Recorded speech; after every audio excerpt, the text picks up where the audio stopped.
Washington football. Woo!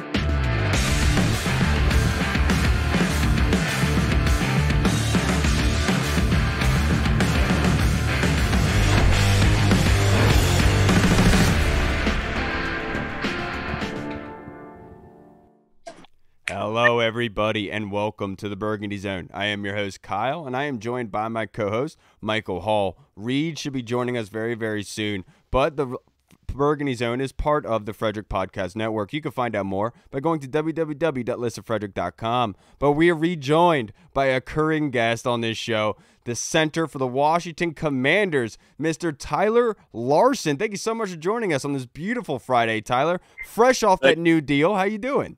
I'm doing great, especially after signing, so always good.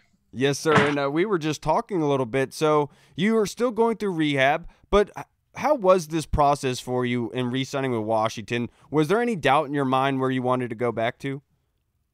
No, this was the one place that I wanted to be at. We had a whole bunch of family stuff going on. Sorry.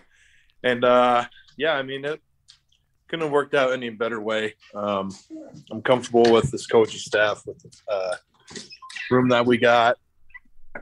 So, yeah, I mean, I just didn't see any other fit anywhere else. Right. Definitely like to hear that. And speaking of that room that you're in, the offensive lineman room, you lost a big piece in there, like Brandon Sheriff, but yeah. And also Eric Flowers as well. But you bring back a guy like Cornelius Lucas, and so how is it going to be losing those guys, and what is Cornelius Lucas going to bring to the table now that he's going to be back in the building with you guys?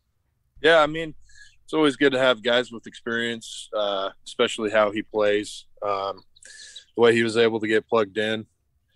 It's just a huge thing to have that type of experience. And, yeah, I mean, with Brennan and E gone, I think younger guys are going to have to step up, which is, that's what's expected in the NFL. And then there's some big free agency signings that we get as well on the offensive line. So I think it's going to hurt seeing those guys go, especially the friendships and the brotherhood you have as an offensive line. But it's part of the business. Everybody understands it. And you just got to take each year by, whatever you can get. Yeah, and look, in addition by subtraction and addition here with offensive linemen, a player that you had 2 seasons with in Carolina, Andrew Norwell, just got signed to this football team. So, Tyler, can you kind of describe for us what Andrew brings as a left guard, as a football player, and not only that, but in the locker room as well? What kind of player in person is he? Yeah, he on the football field, he's the kind of guy that you want next to you. He's got that mean edge. He's just a physical player, very smart, savvy on the offense, on the football field. Off the field, he's a very good friend of mine. I was very happy to see that he's coming here, and it's just a perfect fit, especially with Coach Matsko. He knows how it works in the offensive line room. He's familiar with the offense that we got. And so I'm excited. I'm excited to see him out there just killing it. Were you by any chance pitching the idea to him at all? Or were you surprised? I did not do any pitching, but I started hearing rumors going around on Twitter and stuff. I had a gut feeling that, that's what's going on. It would make sense. We all know Ron loves his former players from Carolina. Yep. So, hey, it makes sense. And Andrew Norwell's a stud. Who has the better beard, Andrew Norwell or Brandon Sheriff? And who has the better head of hair, Andrew Norwell or Cole Holcomb? Because Norwell seems to have it all. I love Cole. I'm not a fan of the mullet, so I'm going to go with Norwell. To be honest, mullets never look good. Like, Cole, you're awesome. And you're good, but I agree. That's funny. And then beard-wise, man, Brandon, when he grows that thing out, it's a beard. It's a man's beard. It's a beard. Yeah. It probably loses the remote in that thing. Right. Yeah, and then another guy that was added to this team in the offseason was a big position on offense was quarterback. Carson Wentz is going to be coming in. What do you think he's going to be bringing to this offense? I don't know if you know him or not, like personally, but what do you think he's going to bring to this offense on the field? Yeah, I don't know him personally, but I mean, you've seen what he's done, not only at the Eagles but also last year in Indianapolis. I think he's a smart, savvy quarterback. I think he likes to take chances and shots, which in this offense, I think he'll thrive in.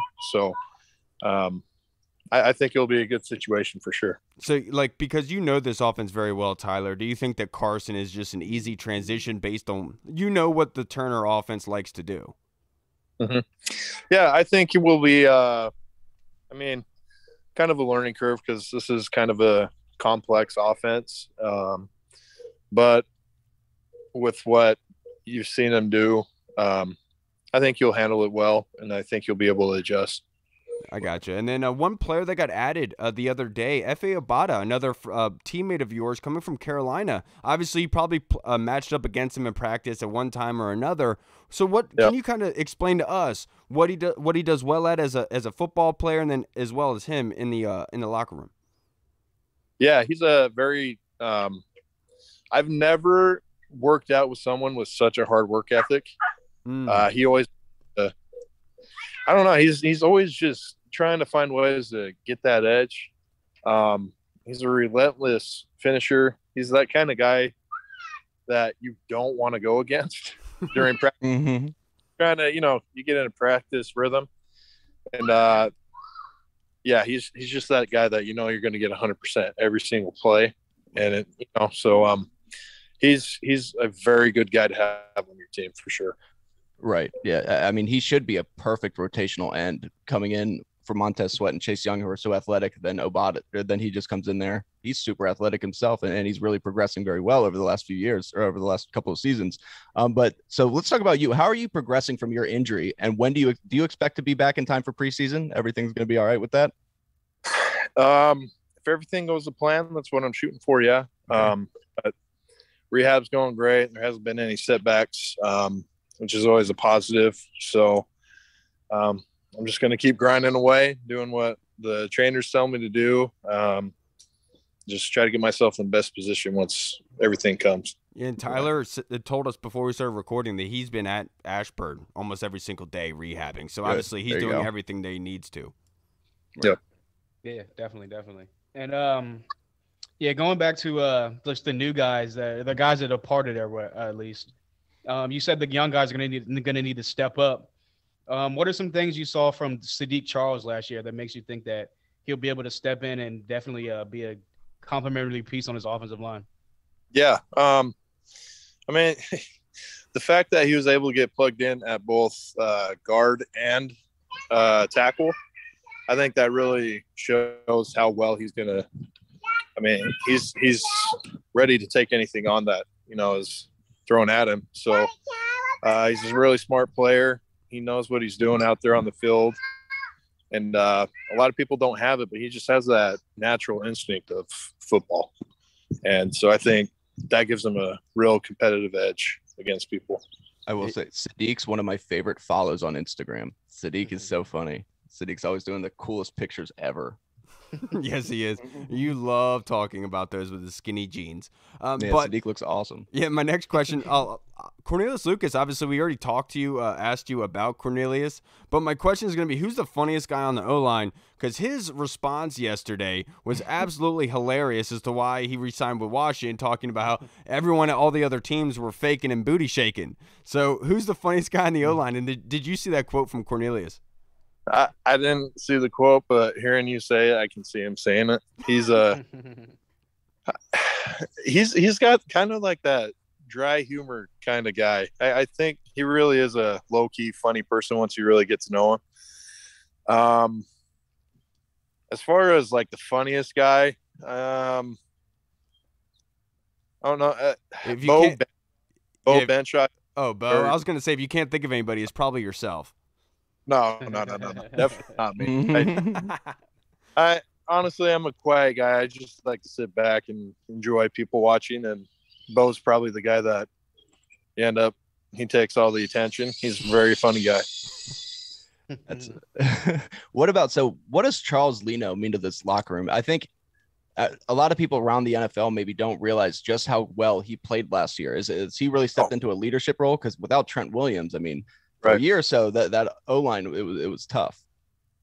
Yeah, absolutely. Especially that position. Being at left tackle, the importance of that spot. I think what he's been bringing to the table, both, in his play and in his leadership, I think he's doing a great job. I was so happy to see that they gave him that extension late in the season. And, it's going to be – he's the guy that you want to have around in the locker room. Right. Yeah, definitely seemed like a guy that just, as soon as he got here, just basically just fit right into the locker room, became just like one of those guys. And speaking of a guy's guy, it seems like every time I look up on Twitter, Wes Schweitzer is doing some crazy type of workout. Have you ever witnessed one of his crazy workouts in person? Yeah, I have. I can't do the rock climbing. I don't think that the stuff he does, it's crazy, especially weighing that much. But I was about to say, how do you pull yourself up like that on a rock that size? I don't know how he does it, but that grip strength and shoulders and everything like that, it's something else. But I haven't seen him do quite as much of that, but I do see him do these stretches and stuff. He's a very limber guy. And he has his own type of stuff that he does just on his own in the weight room. And there's some things that I would like to try. I don't think I have the limberness. I don't know, but yeah, he's got some interesting workouts. The for Jameson sure. Winston of O-lineman workouts. Dude, he really is. You're right. Now, Tyler, I have a couple more questions for you before we wrap this up. First one being J.D. McKissick, the NFL went awry last week because J.D. McKissick decided to pull the rug out from underneath of the Bills and come back to Washington. Is that common practice, do you think, in the NFL? Because we saw Randy Gregory the week before, dip out on Dallas. But, Brandon Beane goes up there in his presser, talks about how bad of a look this was for Washington, severed ties, whatever have you. Is that normal? And then what were you excited to hear about J.D. coming back? I mean, J.D., he's a playmaker, so he's the kind of guy that you have to have in, on your roster. Yeah. He's yelling at them guys. It's fine. I'm sorry. It's like I tell them, hey, be quiet, and then they come over and I think talk to me. That's kids. Yeah, I think everyone knows about that. As of like changing your minds and stuff like that, it's whatever the best feel is for your situation, stuff like that. So I'm sure it happens a lot more often. It's just he happens to be a bigger name, so it makes him I don't know. I guess I don't think it makes him look bad. I don't think it makes the team look bad or anything like that. It's what he wanted to do, and more power to him. Yeah. I feel like you see coaches. Sorry, what? No, I was just saying that I was going to say Anthony Barr did the same thing with the Vikings. He was going to go to the Jets, I believe, and then flip-flopped last second. Yeah. Brandon Beane was just butthurt. Yeah. Get over it. You lose players. You guys got Von Miller and all these. Like, calm down. You'll be okay. Yeah. I love JD, but I understand what you're saying. Now, the last question, Curtis Samuel, obviously you played with him at Carolina. We weren't able to really see what Curtis Samuel could bring to this offense because of the injury. Do you have any doubt in your mind that Curtis Samuel will be ready week 1? And then if he is ready week 1 at full capacity, what have you seen from Curtis Samuel in that breath? What does he bring to this offense? I mean, he's going to be a threat. And no, I have zero doubt whatsoever. I think he's going to be grinding this offseason, make sure he's in the right spot. But he's just such a playmaker and someone that defenses cannot ignore. So that's going to be that piece. And I think a huge part of what our offense is going to end up being. And I'm just excited to see him get back out on the field. Yeah, I'm right there with you. But last one, I promise. John Bates, the rookie tight end last season, I think he was the best blocking tight end in the NFL last season. Have you ever seen a rookie come in and be able to do that? No, not in that position. I think he did a great job. He reminds me of Chris Manhurst. he's now with the Jaguars, but I played with him in Carolina. And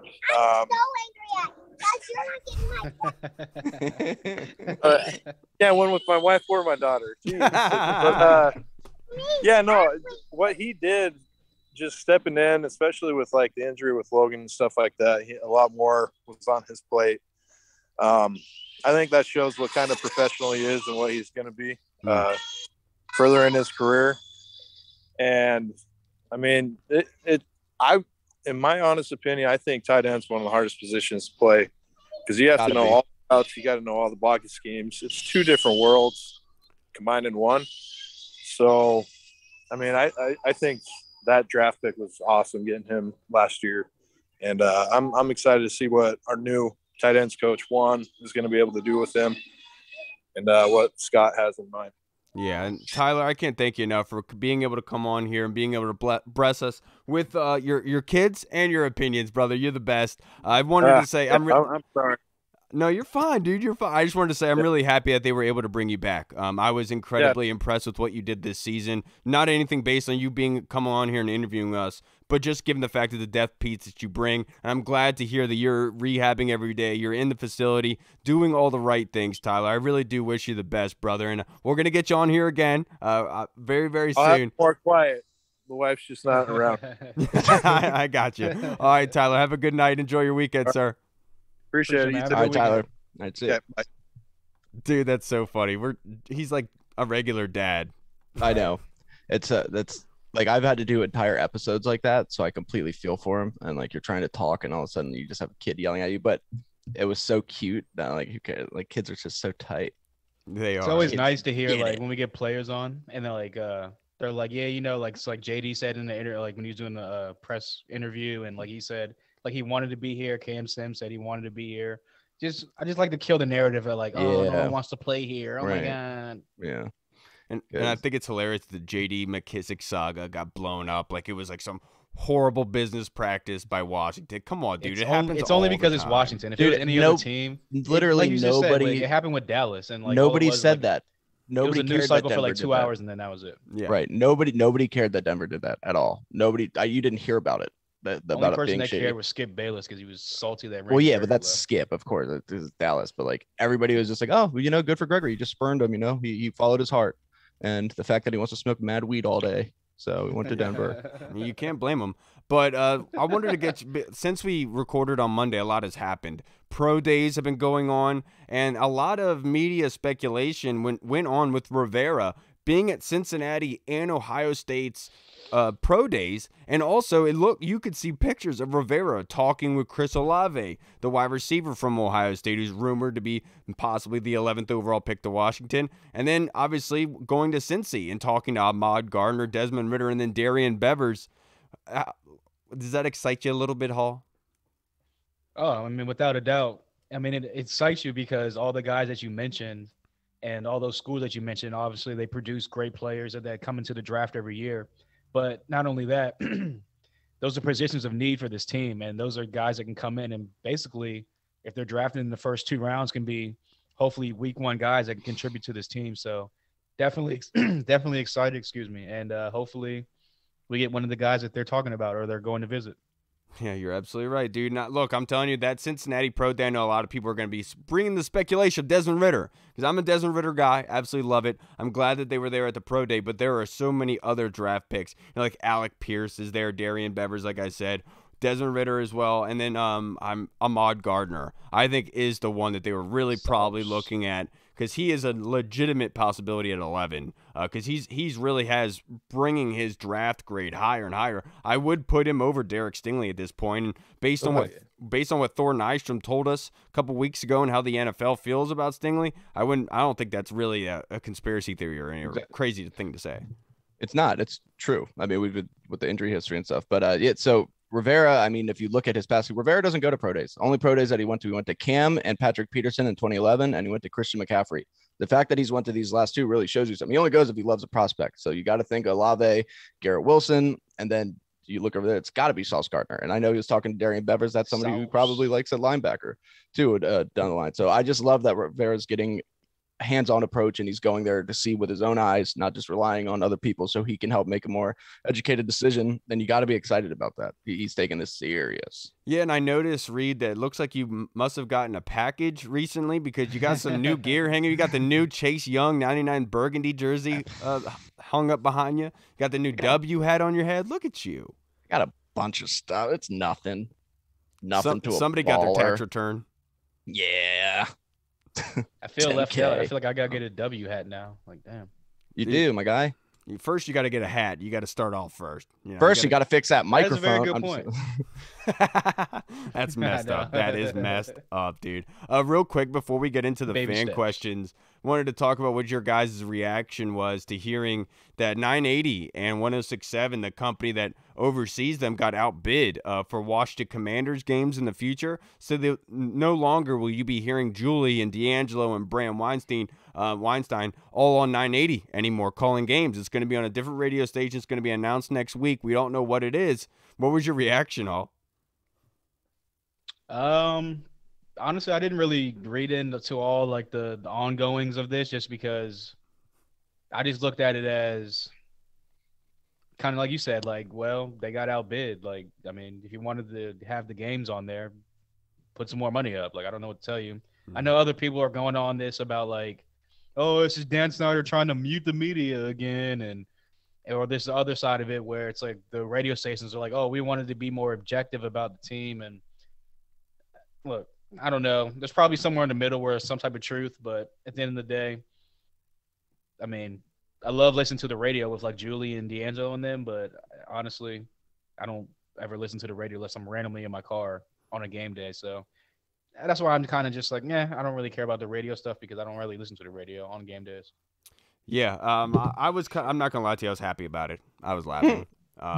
Specifically being that these two radio stations love to point at any negative possible to say, look at this, just like, and look, you don't have to say that they're haters or anything like that, but it's subtle jabs, like making fun of, finding some, like making them the butt of the joke in any sort of capacity, any way possible, and to hear that they got outbid and to be left behind, I think is funny, given the fact of how much they been trashing the team. I'm not going to say everybody, but a good percentage were trashing the team, and then get left in the shadows, right? And now they're, oh, wow, well, what does it matter to you? Yeah, JP, you hate the team. So look, I understand. Look, I get it. Like this is business. I'm glad that they were outbid and everything, and it sucks that maybe people's jobs would be on the line. And I understand that there's fiscal repercussions from it. But I'm gonna be straight up honest with you. I think it's a poetic justice. Yeah, it's one of those things where like I mean, we've listened to all those stations and stuff for as long as they've been around, so it's going to be different. But I mean, like Hall said, I'm not really listening to games in the car anyway, unless there's an off chance that I have to go somewhere. And even still, at this point, I'll be happy that it's not on 980 because I hate AM radio. What year is it? Why do we still use AM radio? Why does that exist? You also have a phone. You can like actually watch the game on your exactly phone, right. Yeah, and I do that while I'm driving too. So like, yeah. So like I'm like in danger. Like, well, sometimes if we get Joe Buck or Troy Aikman or something, like what I'll do is I'll put like Julie and Bram and them on my phone and then mute the TV. Like I even did that when we played the Eagles and they had Mark Sanchez calling the game, and it was so bad. And I remember having to turn on the radio on my phone to be able to listen to it to follow it because I just didn't want to listen to the TV and how much he was talking them off. So, dude. But regardless, let's get on to our fan questions. And the first one we got to start with is the Colonel. Thank you, sir. Tight end has suddenly become a vital need. Do you guys see us using any of our first few picks on a tight end? Reed. Yes, for 5,000, Colonel.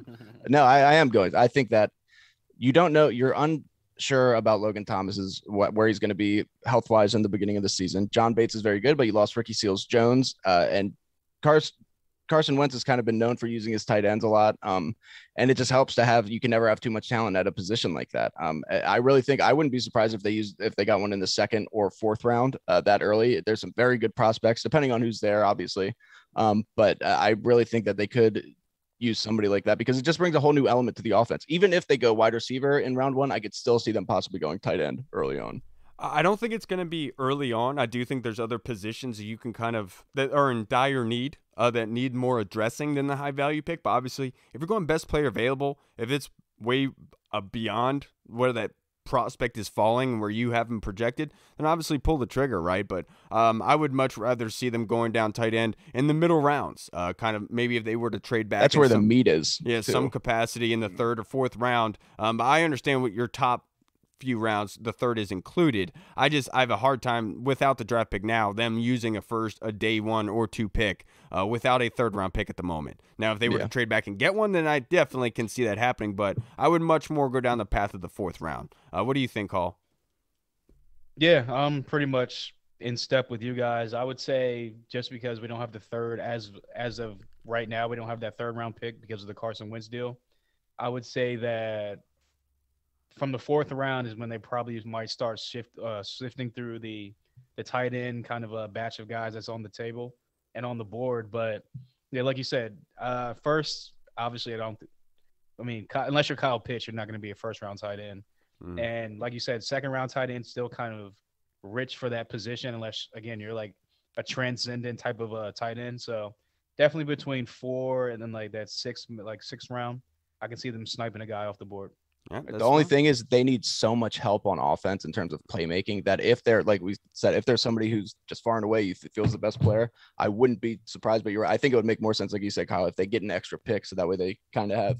It's not, you don't have to draft based on need. It's kind of like, okay, well, I can get away with it right now. I can take one, but yeah, and unless there's a guy that they need. Yeah, and one of our guests and a good friend of ours of the podcast, Ken Johansson, had a new mock draft today on Rigo's Rag, and he actually in his mock draft on Rigo's Rag, he actually traded back with the Steelers at 20. And it was able to get some more mid-round picks, which made a lot more sense. So if you guys haven't yet, go and check that out on rigosrag.com. Now, our next question is from Scott Hartley in the UK. Oi! Oi! Football-wise, is there one free agent that hasn't played for the Bills or the Panthers that is still out there that is a realistic signing because he's assuming Wagner and Tyrann Mathieu are off the table, Hall? Yeah, I'm gonna stick with the linebacker just because I definitely think that they need some type of veteran presence in that room outside of Cole Holcomb, unless I don't know, maybe they bring back John Bostic to be that guy. But I would like as much as I'm a fan of Bostic on first and second down, I just need a little bit more, less long in the tooth, younger, more athletic guy at that position right now. And again, a guy I keep bringing up is A.J. Johnson that played for the Broncos last year. He's been a pretty solid player throughout his career, and I definitely think that he wouldn't demand maybe more than $5 to $6, maybe $1 million a year contract. So yeah, that's one player that I can think of off the top of my head. Yeah, and I hate to keep it with this position, Scott, but I'll say Joe Schobert, the veteran linebacker. He is somebody that almost like is like your old school type of linebacker. He's not going to be crazy in the passing game, but he's going to put everyone in position. He's going to fill his run gaps. He's going to fill the rushing lanes and be able to stop the run a little bit. But, what they need out of the position, I think Joe Schobert brings, and obviously he doesn't have the elite athleticism to be able to really put your defense over the top. But if you're looking for somebody like a web, like a Spider-Man essentially, to be able to connect everything together, I think Joe Schobert is a realistic option for Washington as a free agent signing. Yeah, another person is maybe like an Anthony Hitchens or somebody who's a veteran at linebacker. So I really think that we all agree that they really just need to address linebacker because, like Logan kind of brought up, as good as this draft is, especially in like the second round, you really don't want to have to rely on 3 young linebackers all season. Like I will, obviously, because the potential, but you kind of want that veteran in there. So any of those 3 guys, I think, could end up doing something. Yeah. Now the next question from Scott, he says it's a brilliant one, sir. What's the best advice you've ever been given and why?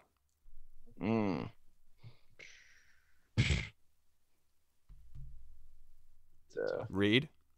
I'm an advice giver. I was never given advice ever in my life. So if you can believe that. No, I'm just kidding. Let's see. I feel like this one would have made sense like back like when he was around, but like nowadays, like you can't do it. So my grandfather used to always tell me that if anybody ever offers you money, like don't turn it down. Meaning like if you can do something to go get money, go do it. Whatever it is, just whatever you got to do. There's no shame in what it is. Go do it. But like that's also why we wouldn't let him have a computer because like he would have saw some like, you're the millionth visitor to this website. You enter in your social security number and you win $1 million. He'd be like, oh, yes, I am. And he'd enter it in to get his identity stolen. So we wouldn't let him have a computer because of that. But, Yeah, it's probably from my grandfather, the best advice I've ever given. My grandfather, his father, my great-grandfather, owned a pool hall. And when he was a kid, he would always go and get beat by his dad all the time. So he was very good at pool. And so whenever we got to see each other, there was a pool table around. We would always do it like at family parties and stuff. We would play each other in pool.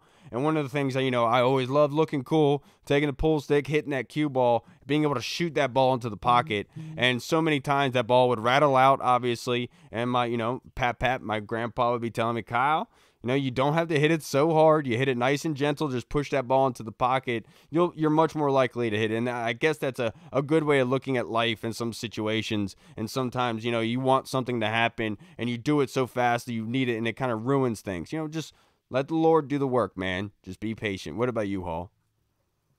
Yeah, mine's kind of along the same lines as yours. Like growing up, my dad would kind of help out with me coaching and stuff like that when I was youth sports, and he'd always be say if I'm playing baseball and I'm in the batter's box or at the batting cages, he'd be like, see what that guy's doing? Now you don't he would be making contact, crushing balls, doing whatever, pretty good hitter. He would always be like, you don't have to be like that guy, just be the best you type of thing, and it's more of a life thing as well. You don't gotta be someone else to try to fit in, just be yourself and you just fit like a puzzle. Yeah. That's well, that's also, a great one. Kyle, what's that piece of advice that you got tattooed on your neck? Remember that? The lion doesn't concern himself with the opinions of sheep. Remember you had that tattooed on your neck for so long? That was so trashy. Yeah, that was weird. So trashy, dude. You're ridiculous. Now, the next question that we have is from the Discord chat server. And this is from Super Quattrone. He says, hi, I'm new here, but have been a Washington fan my whole life, dating back to 87, 87-ish, when my pops got me into it. It's a long question, guys. Just letting you know. I am curious about something. I'm wondering how much you all think that Rivera consulted the team captains prior to trading for Carson. My theory is that he did. I know Chase grew up an Eagles fan, and he's been very supportive of Carson since the trade. I'm wondering if he might have been a Carson fan when he was in high school and college. Another thing is Terry and his connections to Indy. He's from that market, and he went to college with Paris Campbell. I'm thinking that they might have some insider knowledge on how the fans in the locker room felt about Carson. And I asked him if when did Chase say that he was a Philly fan growing up, and it was actually right after he was drafted. He was interviewed. Yeah, he did say that. Yeah, and he provided that. So, Reed, do you think that Rivera consulted the captains at all and got their opinion on Carson before executing the trade? Do I think he did? I think he talked about as many people as he could. I think there may have been a chance that he probably did talk to a couple people, just maybe. It seems like he really, John Allen, Chase Young, and Terry, those are kind of his guys. So maybe he did talk to them, ask them, kind of gauge how they would feel about somebody like this, or got their opinions on a bunch of different quarterbacks. But did he have to? I don't think so. I think he would be completely all right if he didn't, but I could see him doing that. I really could. Yeah, what I could see happening, not as he's telling the captains essentially that you have the go ahead, you have the thumbs up for me to be able to go make this trade, to your point. What I think is essentially happening is that maybe right before the trade was executed, that the Ducks are lining up, they're getting ready, and he reaches out to them. He says, hey, what do you guys think about Carson? Maybe Chase Young responds, oh, I love Carson. I've been watching it for years. The kid's got it, blah, blah, blah. Terry. And John Allen's like, I hate him. Stop that. Because and then that time I slammed him. Yeah. And then Terry maybe was like, yo, I play with Paris Campbell. Paris loves him. This is what he does well. I do think there is something to that. But that being said, it's probably much more likely that it was probably after the fact that they voiced their pleasure with the move and everything. But it wouldn't surprise me that if right before Rivera pulled the trigger, if he just reached out and said, hey, what do you guys think about this? Instead of it being like a go ahead. Yeah, you got to make the trade, coach. I don't think he was really consulting them for the go ahead. Right. Yeah, I don't think he consulted them or even really hit him up before. I think that it was more of an after the fact thing that, hey, they probably saw the trade come down, or they probably heard the rumors, whatever, breaking news, whatever, blah, blah, blah.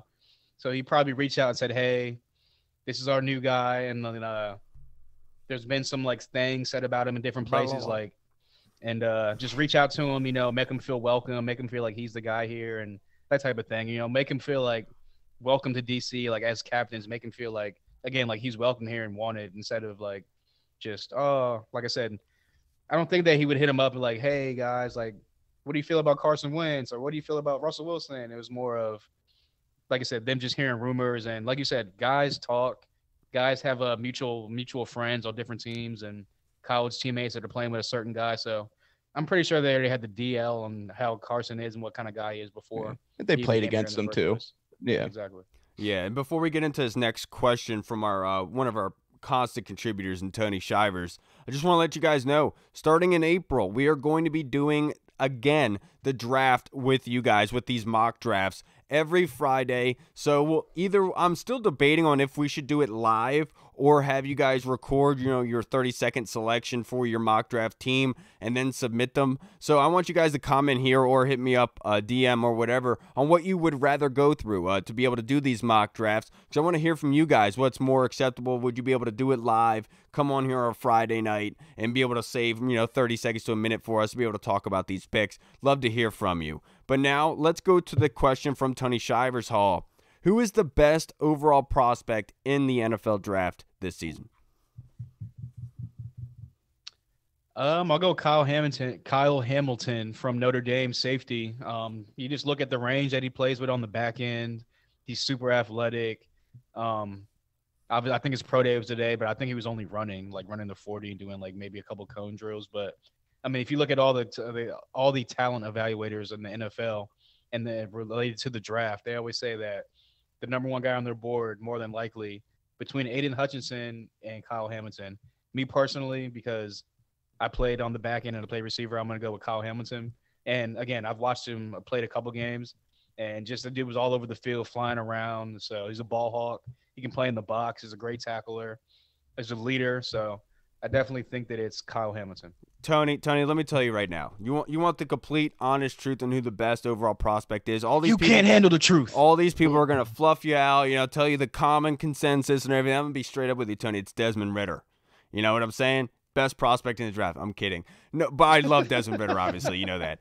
But if you were gonna say the best prospect in the draft, you were serious for a minute. Especially in this draft, it's very hard to be able to pinpoint like the best overall prospect. Last season we had somebody ask us pre-draft, is there any generational talent in this draft that you could point to? And I said last year the only player was Kyle Pitts, and I'm not really sure if there's a generational talent in this draft, but I have to agree with Hall that it is Kyle Hamilton in my opinion. Off of that, Aiden Hutchinson is really, really good, but I have like a hard time really envisioning him as that superstar kind of rusher. You know what I mean? So for me, it's Kyle Hamilton, and that's just like the basic white girl Starbucks Frappuccino drink choice that I could make. Mm-hmm. I will say, actually, I want to hear what you say first before you. Okay, so obviously Kyle Hamilton, Aiden Hutchinson, those two, but I'm going to throw out another one, and this is just based off of, if you look at the importance of his position, his unreal size, athleticism. Evan Neal, that to me has all the makings of somebody that is going to be a complete stud at left tackle. I haven't seen anybody, and it's crazy. He's not even the biggest left tackle in this class. You look at Daniel Falale or whatever from Minnesota, who's like 6'8", 385 or something like that. He's crazy. But dude, I watched Evan Neal is just unreal. Like his size is like, who moves like that? Who is that little body fat at that size? And that's just another name you can kind of throw in there. Sorry, I was watching a Senior Bowl practice reps before we started recording, and Daniel Fowle obviously is like a gigantic human. What, he's like 6'8", 6'7", or something? Yeah, 6'8", 380 or something, dude, 389. And I'm not gonna lie to you, watching him that's a pro right tackle. Watching him play, and I think that he is really, really good. When this question came up by Tony, I even thought of Daniel Fowle in my head, but I was like, I don't think that he's that good. But it's just like that kind of, his floor is very, very high. If that being said, you can't. No matter, he's ready to go into the NFL right now and bull rush some guys around. Or I'm sorry, and just thwart a big, powerful rusher. Like you're not going to get past him like that. You can use speed though to get around him. His technique is not really that good yet. But you using a TH, you wanted to say thick so bad. I was so close to saying it. I was literally just going to go. I could see it loading up like yeah. It was like you saw me putting the bullets in the revolver. I was getting ready, dude. But I was gonna say another person that if he wasn't injured, I think that definitely has the potential to be like the best player in the draft, superstar, like talent and player on the field, would be Jameson Williams. Just because I think that he could be, and it depends on the situation he goes to, what quarterback he goes to, obviously. So that's a dependent position. But if he goes to a guy like, I don't know, with a big arm or like a solid team, he could instantly be like maybe like the next Tyreek Hill in the NFL, just game-changing speed, game flipper or game field flipper type of a player. I'm really interested to see what he would have ran in the 40. Yeah. Yeah, you're right. And now we just got a notification here from our good source that the Commanders had scouts and team personnel at the following team pro days yesterday. Brown, Cincinnati, obviously we already covered that, North Dakota State, Oklahoma State, Penn State, SMU, and Utah. North Dakota State is big, obviously, because Christian Watson is there, that wide receiver, 6'4", absolutely ridiculous. Ones are 4'2". That was like a 4.36 or something. Like that was when the stopwatch got messed up. But that Penn State's pretty big too. I mean, you got Jaquan Brisker, Jahan Dotson, who's a freak for only 5'11". He does some crazy good hands, and he's a burner. So there's some good prospects in some of those classes. But yeah, Christian Watson, you would imagine that's the guy that they definitely got their eye on. His athleticism and size is really only comparable to like Randy Moss. Yeah. I mean, that's it. Now, Reed, let's stay with you. Now, this next question is from Wahoo Dad on Twitter. Thank you, brother. What's the craziest thing y'all have seen at games? Oh, God. What was that video? My friend took a video a few years ago over at FedEx of a Cowboys fan getting stabbed or whatever. Yeah, my friend was a Cowboys fan. And, yeah, there's a Cowboys fan got stabbed inside or whatever. And everybody was just kind of like walking around like, what the hell? Yeah, that was nuts. That was like, come on. But every time I go to FedEx field, I get into fights. So I can't go there anymore. I'm not banned, but like, you know, what are you gonna do? The craziest thing I've seen at games is that dude getting knobbed off in the bleachers on that video. I didn't see it personally, but obviously that's pretty lit though. That's like cool. Like that guy. Sometimes you just gotta take one. You know. Craziest thing I seen was it was the year we had Donovan McNabb. It was I'm pretty sure it was a Sunday night game. We were playing the Colts.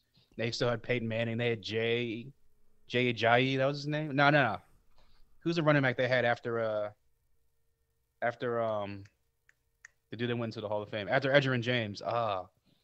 He had dreads. I forget his name. Oh my goodness. Lawrence Maroney.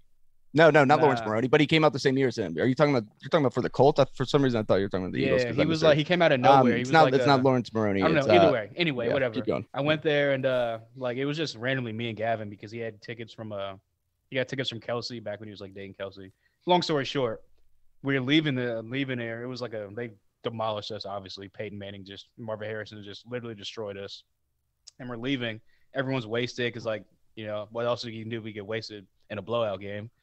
So we're leaving, and in the corner of like a dark corner of like the walkway, like where you walk up to the ramps and stuff, there was a person literally just like sitting there with their pants down, taking the biggest dump I've ever seen on a drunk person ever in my life. I was just like, we were like, what the hell? So yeah, that was pretty crazy. That's insane. I think the craziest thing that I've seen, obviously, Joseph Adai. That's a name right there. I think the craziest thing I've seen was actually from this past season. It was the first time sitting up at the suites, and if you ever sat at the suite level, obviously it's just like downstairs, but it's obviously much more set up, much more classy. It looks great. So there's a huge line of people waiting to go to the bathroom, and obviously there's two doors. There's an entrance to the bathroom and an exit. So this dude that was behind us in line, I guess, just had to take a piss or something, whatever have you. So he just goes over to the exit door behind it in the corner and starts pissing in the corner. And just starts pissing. And you see like the puddle starting to form, people coming out of the bathroom like, oh, God. And everyone in line started realizing what was going on. And everyone's like, what are you doing, dude? I'm not kidding you. The guy stopped going to the bathroom and then went back in line to go into the bathroom. Hell yeah. That's the craziest thing I've ever seen. That guy was wasted. One time I was leaving and I saw all these Washington fans that had just snowed. We're facing the Giants. They're throwing all these snowballs over this big snow mound. And we're like, what are you guys doing? They're like, oh, there's Giants fans over there. Oh, I was like, oh, cool. Well, let me throw one. I go back and I throw one in a Giants fan. As soon as I'm like releasing it, a Giants fan creeps around. He's like, hey, who's throwing snowballs? And he sees me and he's like, you hit my pregnant wife. And I was like, oh, what? No, I didn't. This is my first one. And he like charged at me. And then all these Washington fans jumped between us. And I was like, I'm leaving. And I just ran. But it was tight. Reed is a very hard individual. He seeks confrontation, obviously. The next question from Wahoo Dad is, Kyle, I know you are a Hokie fan, but Jelani Woods' combine and pro day have to be pushing you to want him in the burgundy and gold, right? You're absolutely right. He is he's 6'7", absolutely ridiculous, 251 pounds. Last season, 44 catches, 598 yards, 8 touchdowns in 11 games. He has a RAS score, a relative athlete score of 10, which nobody gets, and which is absolutely insane. Had a 4.61 40, sitting at 6'7", a 4.61. Think about that for a second, dude. And then 24 on the bench press of 225. With long arms. 34 and an 1/8-inch arms. Absolutely ridiculous. And to add that on top, he's a redshirt senior. Obviously, he transferred from Oklahoma State. But yes, Wahoo Dad, after watching the film on Jelani Woods, I'm intrigued by him, given the fact that he's also sneaky fast, obviously given with his 4.61 40, and that's just a matchup nightmare for DBs. Going against somebody at 6'7", that weight, I said it to Logan on Monday, the dude looks like an O-lineman, but can play like a tight end. It's really, really weird to see, and he's a complete setup. At his pro day, didn't he also have like a 36-inch vertical or something like that? Yeah. How do you do that at 6'7"? You're not defending him with a jump ball. Like, I don't care who you are. Like, that is crazy. But yeah, no, you got to love Johnny. Man, he's coming along pretty nice. He's a cool guy. He's a nice guy. You sure? You sure about that? He's a nice guy. He seems like a pretty nice guy. It's weird though. He wasn't used at Oklahoma State. And you kind of got to wonder why. He was never really used as a pass catcher. He didn't have that many receptions there. But then he goes to Virginia last season. Of course, he has a very good year with Brennan Armstrong, and you got to wonder if was he just misused, or is there a reason, or is it just now clicking for him? But yeah, what you see, I mean, he's nearly impossible to defend at his size. Now, Hall, I'll go to you with this one. This is from Michael Haas. So Michael has questions designed for each one of us individually. That's because Haas is the best. Yeah, he is. Dude, these are really good ones today, too. So, Hall, is trade back possible if Malik Willis is gone by 11? Oh, yeah, 100%. I think the only way that they don't... Well, the reason I want to give context before you jump in, what he's saying is basically if Malik Willis is gone, is there going to be any team that would want to jump up for 11 if Malik Willis isn't there? Yeah, I definitely think that there's potential for a team to trade up and get someone at 11. You're hearing reports that after the pro day that a guy like Garrett Wilson is shooting up the boards, Chris Olave is shooting up the boards. So there's definitely some top end talent on the offensive side of the ball that you could see a team maybe. I know the Bears were coming out and saying that they really love Chris Olave and Garrett Wilson. They don't have a first round pick, obviously, because of Justin Fields, but maybe they're a team that tries to trade up into the top 15. What are they going to give up? That's what I'm saying. That's what I said too, but apparently they can give up something because there was an article about it. Oh, okay. So, yeah, teams like that definitely can maybe trade into the top 15, maybe to 11, and get a guy that they're targeting that they want. Real fast, plus on top of that, if the more quarterbacks that go in the top 10, the more elite players are going to be pushed back. Yeah. So, I mean, somebody may want it. What if a Sauce Gardner falls? I mean, we better jump on that. Maybe a guy like Sauce Gardner or Kyle Hamilton's there at 11. A T trains up to get them. Yeah. And now the question for me from Michael is it a sign of confidence in Jamin Davis and Cole Holcomb, or a sign that Washington will select linebacker earlier than expected? And the reason why he's saying is they did not address middle linebacker yet via free agency, to his surprise. So does that mean, is that a note of confidence for Jamin Davis and Cole Holcomb, or a sign that Washington will select a linebacker early on? I don't think it is a sign of either, to be perfectly honest with you.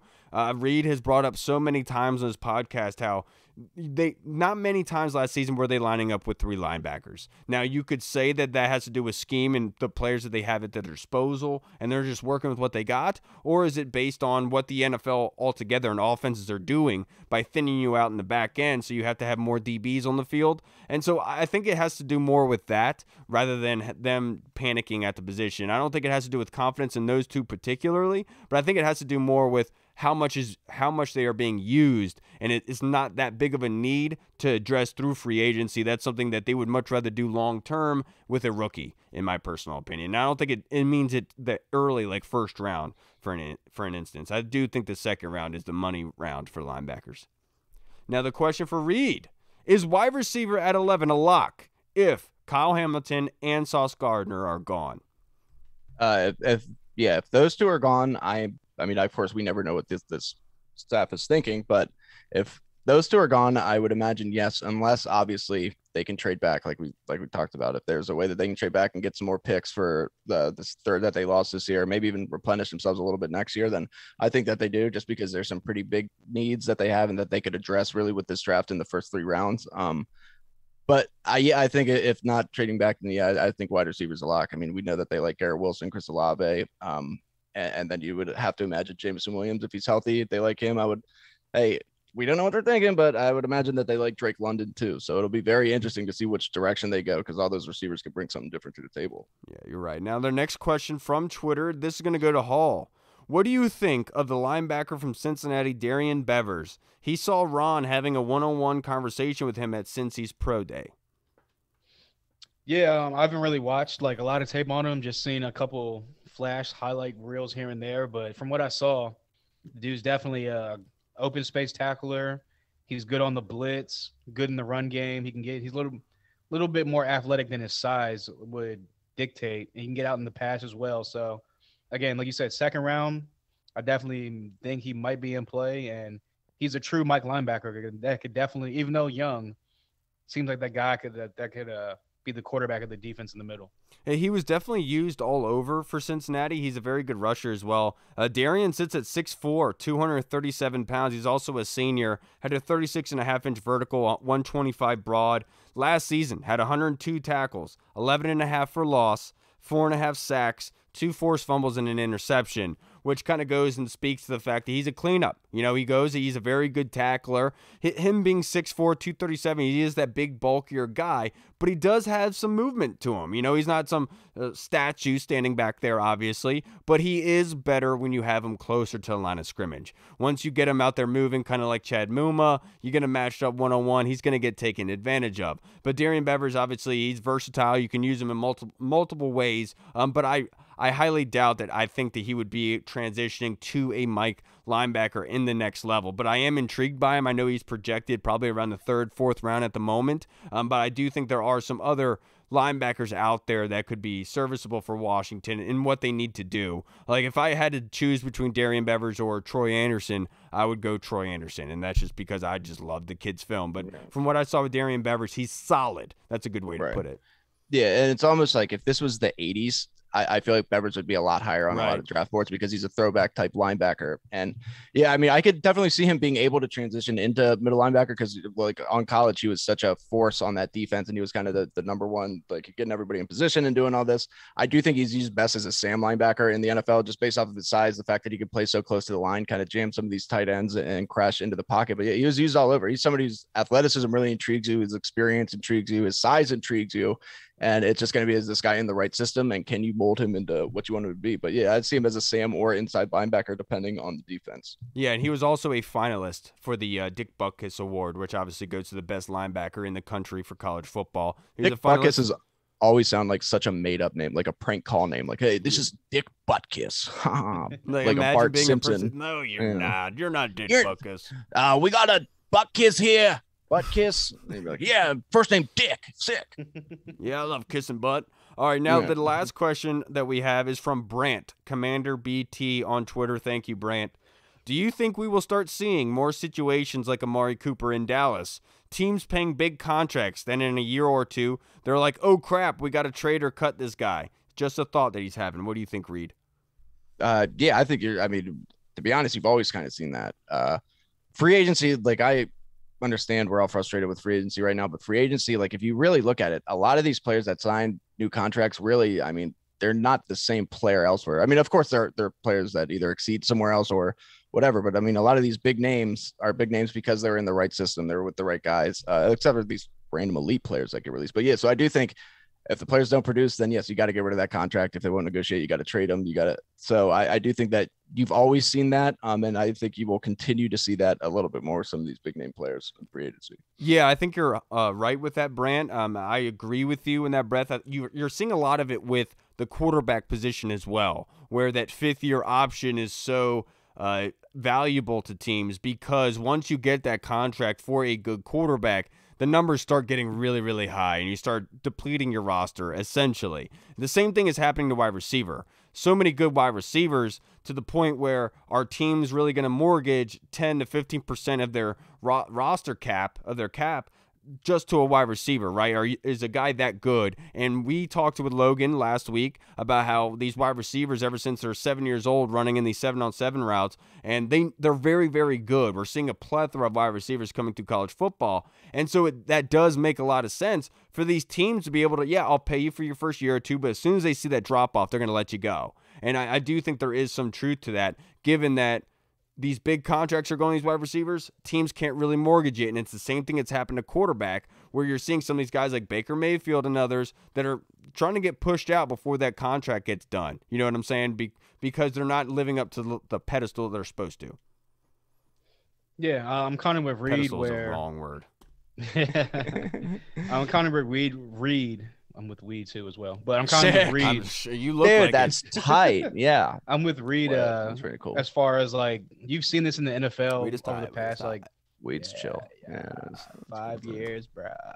Over the past like 5 years or so, where a player will sign like a 3-4 year contract, but the team has the out in maybe like year 2 or so where they can get out of it and maybe take less of a cap hit. You haven't really seen it here as much lately because we haven't really signed any like big like contract players like other than like Curtis Samuel, obviously, which again, funny thing, they can get out of the deal after this year. But yeah, so it's been in the NFL. You just haven't seen it in Washington as much because we kind of like faded away from the big name, big contract guys over the past years, except for Landon Collins. And yeah, so I definitely think that it's going to be a continuing. Well, I don't even know if it'll be a continuing thing because with all the guaranteed money that's going around nowadays, right. I think that's going to be the new wave where like a lot of guys are going to start getting a lot of guaranteed money when, yeah. So and hey, how long did Landon? Right? How long did Landon? More guaranteed money, yeah. How long did Landon play here again? Was it 2 seasons? 3 seasons? 2. Okay, yeah, because I was about to say, yeah, it was 3. Damn, never mind. My point was wrong. Never mind. I was going to say the 2 seasons thing, but nope. All right, everybody, that's going to wrap us up for this show. I know Tyler reached out to me already, and he was like, I hope I'm not kicked off the pod. I'm so sorry. I was like, no, yeah. What are you like, apologizing for, man? Yeah. No, unfortunately, has he seen this pod before? There's always something going on in the background. Unfortunately, yeah, no, we are going to have to release you, but like. I mean, it's a miracle that Hall's mic is working. That's what I'm ecstatic about. I know. You can't bring me down, Tyler. No. Five minutes before we started, I was kind of like, how did that happen? Well, it was my fault because it was your fault the entire time. No. Today I couldn't hear him. Like literally, I couldn't hear him at all. And so we were panicking for 10 minutes trying to get his mic up by the time that Tyler got here, and come to find out that I had my settings set to audio wrong. But I did have to have him unplug it to make his mic go back on. But Tyler, dude, you have nothing to worry about, brother. No, you know, you're life the goat, happens. Blaming the black man. The fact that you took time out for us speaks enough to us. You don't need to impress us at all, brother. We love you. All right, everybody. Please comment. What do you think that Washington should do at 11? What, like Michael Haas's question to Reed, if Malik Willis isn't there at 11, is there going to be anybody to trade with? What players would be there that somebody would want? We want to hear your opinions in the comment section, guys. We'd love from Monday to hear everyone's reactions to what we have. And then also, we got the mock draft coming up here soon, every Friday starting in April. So if you want to get your hand in the hat, you better start doing it now because the spots are going to fill up fast. All right, everybody. We will see you again on Monday. Have a great, safe weekend. I'm Kyle. I'm Hall. And I'm Old Dad. We'll see you then. Washington football. Woo! Hey, what's up, everybody? It's Kyle. I just wanted to say thank you so much for watching, and if you liked what you saw, make sure you hit the subscribe button and the notification bell. That way, you get notified when anything new is uploaded to the channel. Also, we just launched theburgundyzone.com. You can go there and find all of our latest news, articles, and the latest episodes that are uploaded. Again, we also have the Discord chat server, where all of our VIP folks are in, like Andy Burrows, Scott Hartley, Sergio Martin is in there as well. Don't miss out on the Discord chat server. Go and check that out. Until next time, everybody, Washington football. Woo!